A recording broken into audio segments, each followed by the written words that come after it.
Kumalat nga kamakailan ang mga aligasyon na engaged na raw sina Janine Gutierrez at Jericho Rosales.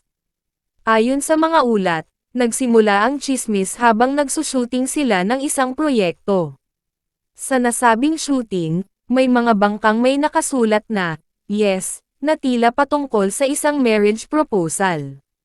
Dahil dito, marami ang nag-akalang totoong nag-propose na si Jericho kay Janine. Nilinaw ni Janine sa isang panayam na wala pa umanong nagaganap na engagement sa pagitan nila ni Jericho. Ipinaliwanag niya na bahagi lamang iyon ng kanilang taping para sa isang endorsement shoot. Wala raw katotohanan ang mga lumabas na balita tungkol sa proposal. Humingi si Janine ng pangunawa sa publiko at hiniling na huwag agad maniwala sa mga haka-haka. Aniya, masaya sila ni Jericho sa kanilang relasyon, ngunit hindi pa sila engaged.